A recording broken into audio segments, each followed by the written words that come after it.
주님께 드릴 또 가장 유일한 우리의 믿음 고백인 것 같아요. 자, 우리 오늘 성탄절 말씀이고요. 임마누엘이라 하리라라고 하는 제목으로 우리 주신 말씀 함께 살펴보는 시간 갖겠습니다. 오늘 지금 이 시간은 보니까 이렇게 교회들이 11시에 예배 드리는 교회들도 있고요. 또 이제 일부 교회들은 좀 더 일찍 모이더라고요. 한 10시쯤 이렇게. 그러니까 요새는 예배 형태의 이 패러다임이라고 하기까지 그런데 이 예배 형태가 많이 좀 바뀌어져 가고 있는 추세인 것 같아요. 그래서 심지어 송구영신 예배도 11시나 12시에 안 하고요. 송구영신 예배 보통 2번 드리시잖아요. 이제 송구 예배를 11시부터 12시에 드리고, 그리고 영신, 새로운 걸 맞이하는 영신 예배를 또 12시부터 이렇게 1시까지 이렇게 2번 드리기도 하는데, 근데 저희는 한 번으로 드리고 11시에, 또 어떤 교회는 한 8시나 9시 일찍 모여요. 성도분들과 함께 좀 교제하면서, 그러면서 이제 한 해를 잘 마무리하고 조금 더 일찍 귀가하시는 그런 예배 형태도 있고요. 여튼 오늘도 이 예배 시간에 다양한 교회들에서 하나님의 말씀을 전하고 있을 텐데, 이 시간 가장 많은 본문, 가장 많은 설교자가 선택한 본문이 아마 오늘 우리가 봤던 이 본문이지 않을까라는 생각을 하게 됩니다. 예수님의 탄생에 관한 이야기, 이제 예수님의 탄생 이야기, 이건 마태, 마가, 누가, 요한복음, 사복음서죠. 사복음서 안에 모두 기록되어 있지 않아요, 여러분. 예수님의 탄생 이야기를 사복음서가 전부 다 기록되어져 있는 게 아니라 그 중에 마태복음과 그리고 이제 누가복음, 이 두 개의 서신에서만 성경에 기록되어져 있어요. 예수님 탄생 이야기가. 자, 그 중에서도 마태복음은 예수님이 탄생하시는 이 전반적인 스토리를 다루고 있는 게 마태복음이고요. 그리고 이제 누가복음에서는 우리가 지난주 그전주 보았죠. 시므온하고 안나 보셨죠, 같이.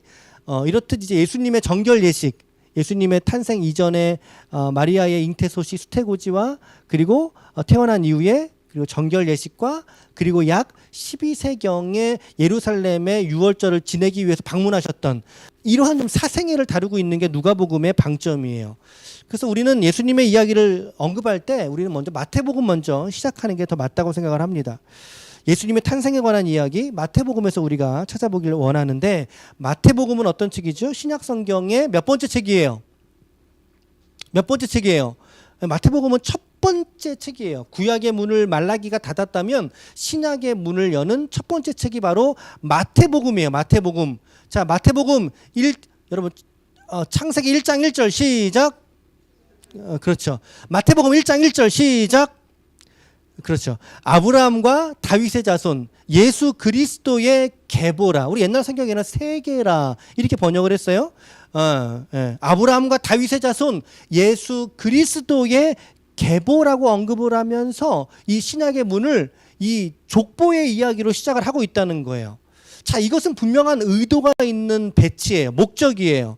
예수님의 탄생을, 자, 그것도 성경 말씀은 아브라함의 자손이다, 예수가 아브라함의 자손이다 라고 하는 것을 드러내기 위하여 기록을 했기 때문인 것이죠. 자, 마태복음 1장 17절은 이런 말씀이 기록되어져 있는데요. 자, 우리 족보를 쭉 봤다고 칠게요. 족보를 쭉 봤다고 하고, 자, 이 족보의 결론이에요. 17절 말씀 같이 읽겠습니다. 시작. 그런즉 모든 대수가 아브라함으로부터 다윗까지 14대요. 다윗부터 바벨론으로 사로잡혀 14대요. 바벨론으로 사로잡히 간 후부터 그리스도까지 14대더라. 14대더라. 근데 이게 14 곱하기 하면 이게 좀 약간 좀 안 맞아요. 안 맞는 면들도 있어요. 이게 좀 시간차도 좀 다르고. 여러분, 세대수 같은 이야기들은 지금도 논란의 여지는 있다 할지라도, 그러나 우리가 알고 싶은 건 뭐예요? 저자의 목적이라는 거예요. 저자의 목적. 이 저자 마태가 말하고자 하는 것은 무엇입니까? 이 예수가 누구의 후손이라는 거예요? 그렇죠. 아브라함의 후손. 그리고 또 누구의 후손이라는 거예요? 그렇죠. 다윗의 후손이라는 이야기를 하고 싶은 거예요. 유대인의 시조가 바로 아브라함이거든요.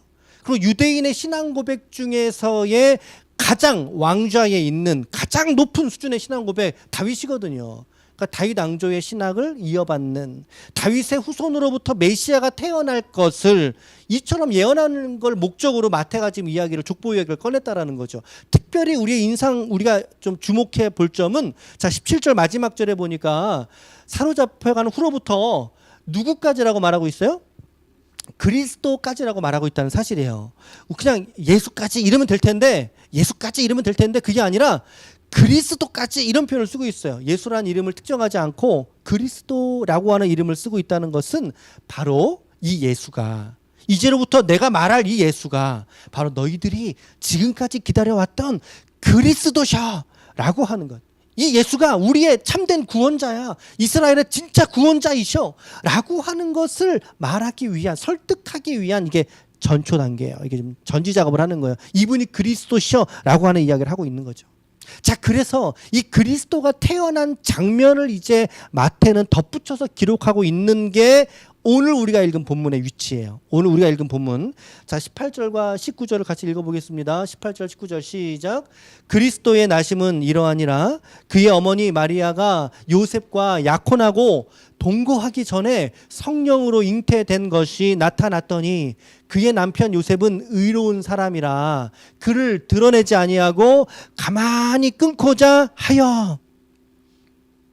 여러분, 정상적인 사람이라면 자기와 동침하지 않은, 아직 잠자리를 갖지 않은 그런 정혼자, 약혼자예요. 근데 그 약혼자가 자기와 잠자리를 안 했는데 그 약혼자가 아기를 가졌다는 거예요. 아기를 가졌다는 거예요. 그럼 여러분, 우리라면 어떻게 해야 되겠어요? 당연히 이건 파혼감이죠. 아니, 파혼해야 맞는 거죠. 파혼하는 게 맞는 거죠. 끊고자 했지만, 그러나 요셉을 성경은 뭐라고 표현합니까? 의로운 사람이다. 그래서 가만히 끊고자 했다. 가만히 끊고자 했다. 이것은 아마도 마리아나 마리아의 가정을 생각한 요셉의 배려였을 것 같아요. 가만히 끊고자 했다. 자, 그랬는데 그날 밤에, 그날 밤은 아니겠지만 이러한 염려 속에 내가 어떻게 해야 되나, 내가 저 여인과 약혼을 했는데 이제 끊어야 되는데 어떻게 해야 되나, 이 고민 속에 있던 요셉에게 주의 천사가 꿈속에 나타납니다. 꿈속에. 자, 20절부터 21절 23절까지 22절까지 같이 읽겠습니다. 시작. 이 일을 생각할 때에 주의 사자가 현몽하여 이르되 다윗의 자손 요셉아, 네 아내 마리아 데려오기를 무서워하지 말라. 그에게 잉태된 자는 성령으로 된 것이라. 아들을 낳으리니 이름을 예수라 하라. 이는 그가 자기 백성을 그들의 죄에서 구원할 자이심이라 하니라. 이 모든 일이 된 것은 주께서 선지자로 하신 말씀을 이루려 하심이니 라고 기록되어져 있어요. 여러분, 당시의 지파는 아버지의 지파, 그러니까 요셉아, 다윗의 자손 요셉아 그러잖아요. 그렇기 때문에 이 가정에서 태어난 예수님도 다윗의 자손이 된 거거든요. 아기를 낳으라는 거예요. 천사가 말하는 것은 아기를 낳으라, 데려오기를 거절하지 말아라. 이것은 말씀을 이루어진 것이다. 말씀이 이루어진 것이다. 즉 구약의 예언자들이 이스라엘의 회복을 바라면서 외쳤던, 이스라엘의 완전한 구원자를 소망했던 그 말씀이 오늘 이에게서 이루어졌기 때문이야 라고 요셉을 설득하고 있습니다. 또 명령하고 있습니다. 근데 그 명령의 말씀, 그 말씀이 무엇이죠? 23절이에요. 그게 23절 말씀. 시작. 보라, 처녀가 잉태하여 아들을 낳을 것이요 그의 이름은 임마누엘이라 하리라 하셨으니 이를 번역한즉 우리와 함께. 아멘. 아멘. 동의하십니까? 아멘. 이 말씀 이사야 말씀이에요. 이사야 7장 14절에서 예언되었던 말씀이에요. 요아스에게 이제 했던 말씀인데, 오늘 이 말씀이 오늘 정혼한 너의 아내 마리아에게 이루어진 거야. 이루어진 거야. 그러므로 너는 오늘 그 여인을 데려오기를 두려워하지 마라.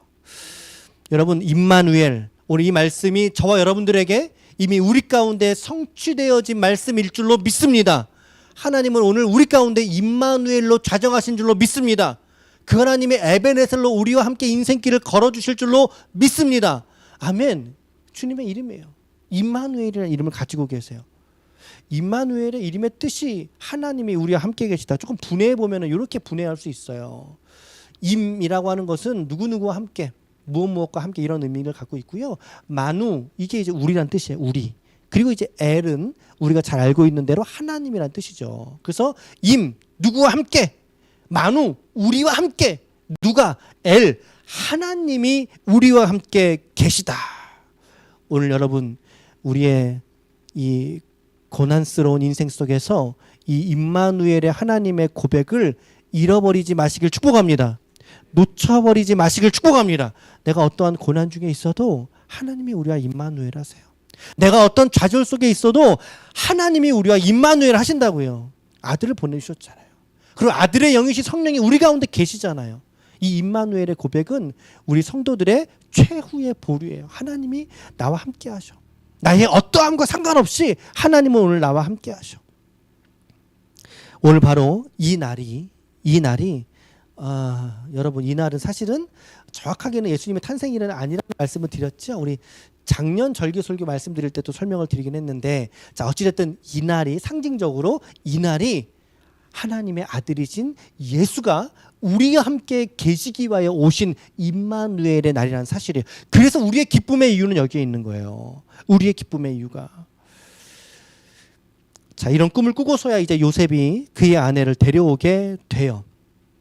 그런데 이 요셉이 참 너무 멋있는 사람이었던 게 뭐냐면, 이제 아기를 낳기까지 적어도 약혼하고 나서 아기를 낳기까지니까, 뭐 아기 우리 10개월 우리 잉태하잖아요. 아이 뱃속에 이제 데리고 있잖아요. 그러니까 적어도 한 2년가량 정도 약혼을 하고 결혼했음에도 불구하고 그녀와 육체적으로 동침하지 않습니다.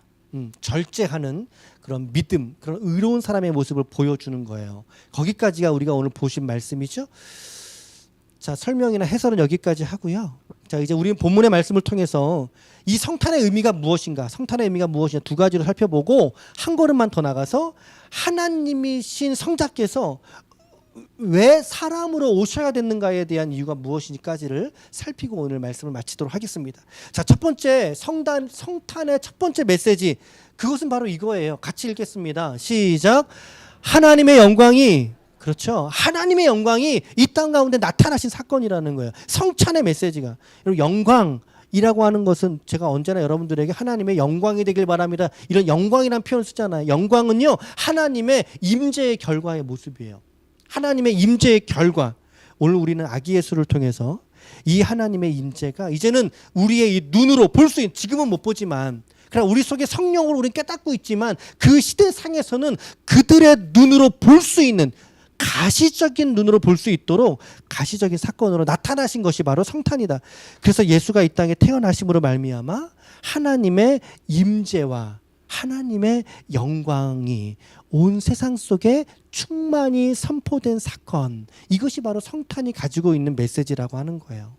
그런데 우리 인간은 하나님이 태초에 인간을 창조하실 때 사람과 함께 영원히 거하시고 사람과 함께 교제하시고 친밀하게 하기 위해 사람을 지으셨거든요.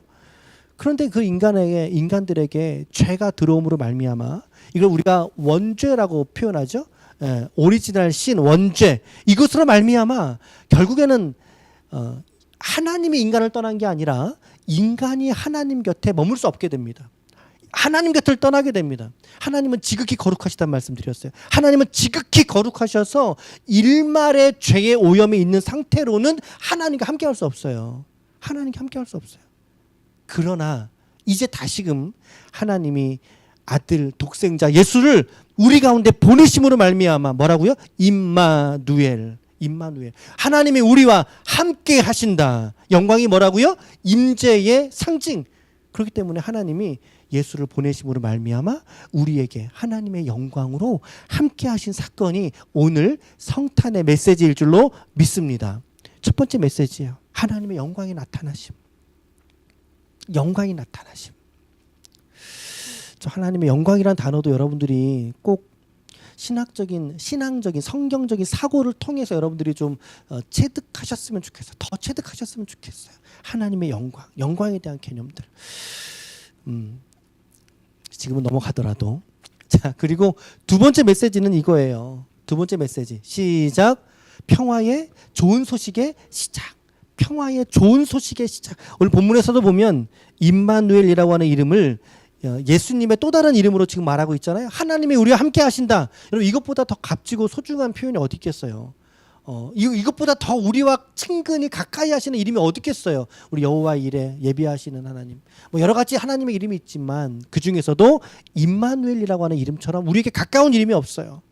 그런데 더불어서 누가복음은 이렇게 말하고 있어요. 누가복음 2장 14절 말씀 같이 읽겠습니다. 시작. 지극히 높은 곳에서는 하나님께 영광이요 땅에서는 기뻐하신 사람들 중에 여러분 저기에 지금 제가 특별히 빨간색을 좀 쳤죠. 기뻐하신 사람들에게 평화인 거예요. 이게 모든 사람에게 평화가 아니라 하나님의 택하시고 구원으로 예정하시고 택하신 자들에게는 이 예수의 오심이 평화라는 사실이에요. 여기서 우리는 하나님의 구원의 예정을 좀 엿볼 수 있는데 하나님은 오늘 저와 여러분들을 우리를 하나님의 택하신 자녀로서 구원하시기를 기뻐하신 줄로 믿습니다. 그래서 예수가 이 땅 가운데 오신 것은 바로 그 기뻐하신 사람들, 내가 하나님을 기뻐하기 이전에 하나님이 나를 택하셔서 구원하시기를 기뻐하셨던 우리들에게는, 우리 모두에게는 하나님께서 평화를 주기 위해서 이 땅 가운데 아들을 보내셨다. 결국에 여러분 이 예수가 오심으로 말미암아 그것이 평화의 소식이 되었다면 이것이 복음이에요. 이것이 복음이에요. 이게 죄인이었던 나와 우리를 구원하시기 위해서 하나님의 사랑의 아들의 나라로 나를 옮기시기 위해서. 지난 새벽에 저는 이 표현 너무 좋다는 말씀을 몇 번 드렸어요. 하나님의 사랑의 아들의 나라. 하나님의 사랑의 아들의 나라. 하나님이 계시는 고향이고 하나님의 나라고 우리가 가야 될 본향이죠. 그곳으로 우리를 옮기시기 위해서 이 땅에 오신 그리스도를 우리가 환영하고 또 인정하고 그분을 모시고 그리고 받아들이는 것. 그러므로 말미암아 나의 죄는 십자가에서 없어지고 사라지고 왜요? 아들 예수가 대신 지시고 죽으셨거든요. 아들 예수가. 그러므로 우리가 더 이상 죄의 종노릇하지 아니하고 하나님의 자녀가 된 이 참된 만족과 하나님과의 영원한 평화를 누리게 하신 것이 바로 오늘 이 성탄의 메시지라는 거죠. 이 평화의 좋은 소식, 이 복음이 선포된 것, 아주 명료하게 드러난 것, 그 사건이 성탄이에요, 여러분.